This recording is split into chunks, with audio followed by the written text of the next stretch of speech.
Estamos de volta com a nossa conversa aqui com o Dr. Kilder Medeiros, ele que é presidente da Comissão da Criança, Adolescente, Idoso, OAB Subseccional de Mossoró, sobre a temática relevantíssima que é o Maio Laranja, visando combater abusos e exploração sexual de crianças e adolescentes. Dr. Kilder, o senhor falou muito bem no bloco anterior sobre subnotificação, sobre essa questão da prevenção, na verdade, de casos e buscar sempre proteger nossas crianças.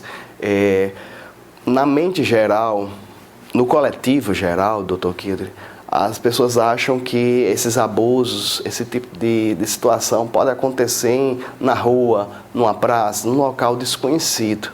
Mas a realidade, Dr. Kilder, pelo menos que eu acho, o senhor pode me desmentir ou não, são em ambientes que a criança deveria estar protegida, deveria estar confortável. Esses ambientes, casa, uma escolinha ou de futebol, ou vamos colocar um caso recente, um professor de jiu-jitsu ali na região do Amazonas, ali, que utilizou da sua influência sobre crianças, jovens.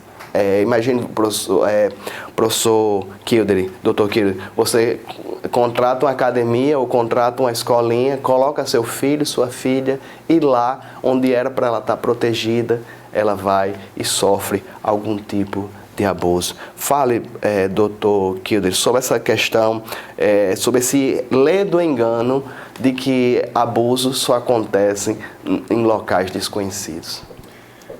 Olha, todo esse tipo de violência, ele ocorre, ele não tem um lugar certo. Na verdade, nós, enquanto sociedade, a gente foi construindo esses espaços.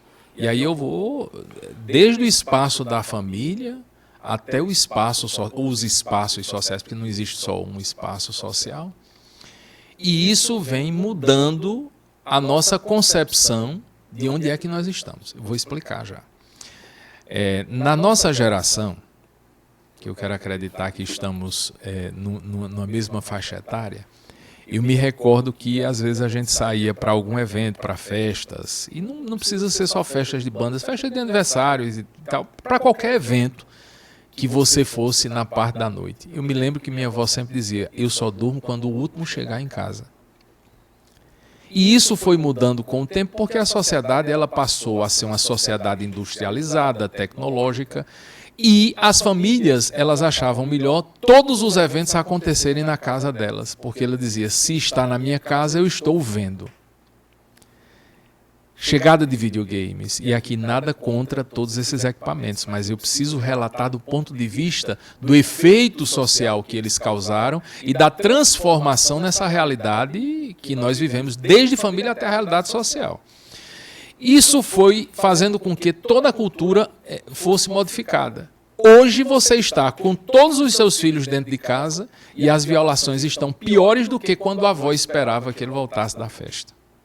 Significa dizer que todo o território ele pode ser ou pode vir a ser uma ameaça. Ameaça dentro de casa, quando você tem na autoridade daquelas figuras que estão ali. Veja lá o vereador Jairinho, né, no caso de Henri Borel, veja os Nardoni, e é uma situação que envolve não existe sexo para isso. Né? Veja o caso de Bernardo, que também era a madrasta, dos Nardoni, a madrasta. No caso lá do Henri Borel, padrasto. Né? E aqui nós não estamos focando nem estigmatizando o companheiro ou a companheira. Mas fato é que a gente está vendo esses exemplos aí, à torta e à direita.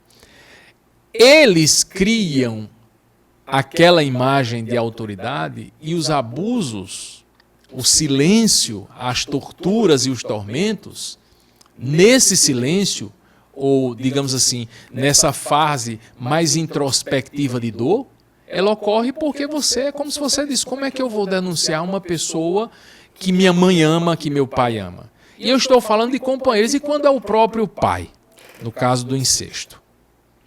Isso é que torna mais difícil essa relação.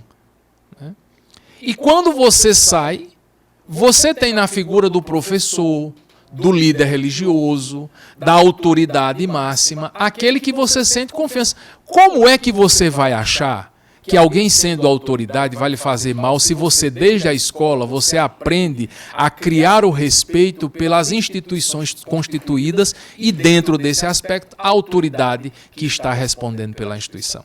Como é que você vai explicar a uma pessoa que ela pode violar um direito seu se ela está ali para garantir? Então, todo esse complexo armado social, ele traz uma preocupação muito grande, porque ele deixa você numa condição de quê? De segurança, quando, na verdade, você passa a ser o alvo da insegurança, que é o caso desse professor de jiu-jitsu. Ele está ali para quê? Qual é a função de um filho nosso ir para uma aula de jiu-jitsu? Para se proteger, uma defesa pessoal. Não é você armar o seu corpo contra o outro, mas, no mínimo, se houver a necessidade, você ter como se defender, que é o caso hoje de nossas filhas. Nós estamos sempre, desde pequena, tentando trazer isso por conta das relações sociais. E aí você encontra exatamente com um violador, com um abusador, com um explorador. Quem imagina, na década de 90 a gente viu isso, hoje sim, mas nem tanto esse drama, porque já tem outras vias de acesso. Mas o nosso filho saía para a escola e era a escola quem fornecia a droga na hora do recreio. E mais uma vez, aqui não vai uma crítica à escola de forma latente, porque isso são falhas morais nossas. Quando um pai de família, que já vi em determinados aspectos, chega para o juiz e diz ao juiz: doutor, eu vim deixar meu filho porque eu não sei mais educá-lo, é um fracasso da família. É o ápice ainda de uma cultura do juiz de menores, que só observava aquele que era delinquente em família pobre. Então, tudo isso tem feito parte de uma relação dialógica, discursiva, né, debatedora socialmente, para que a gente possa ir mudando. E o Estatuto ele tem conseguido mudar nesse aspecto.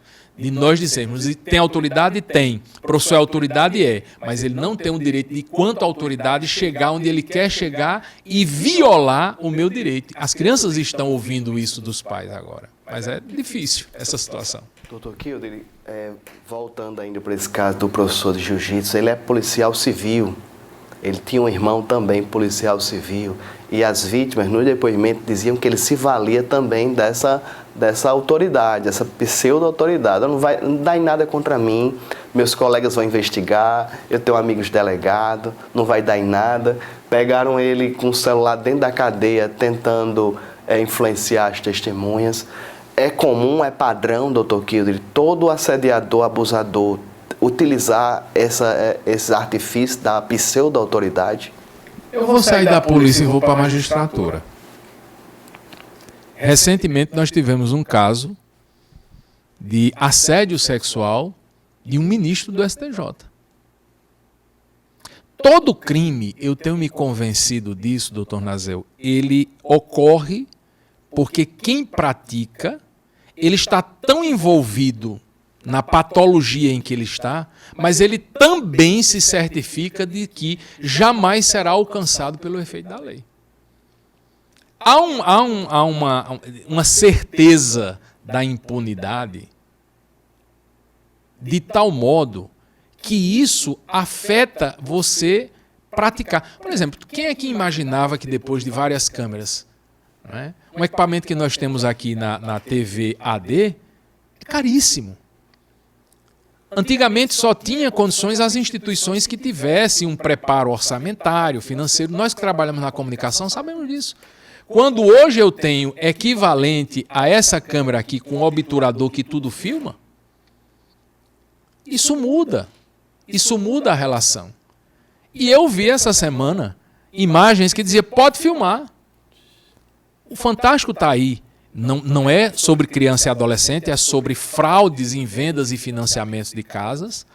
Mas o fraudador diz, pode me filmar, pode levantar e mostrar a minha cara. Isso significa dizer que ele está dizendo à sociedade que o crime que ele está cometendo, para ele é super válido, porque ele só pode fazer aquilo se ele estiver acreditando na impunidade. É o caso dos abusadores.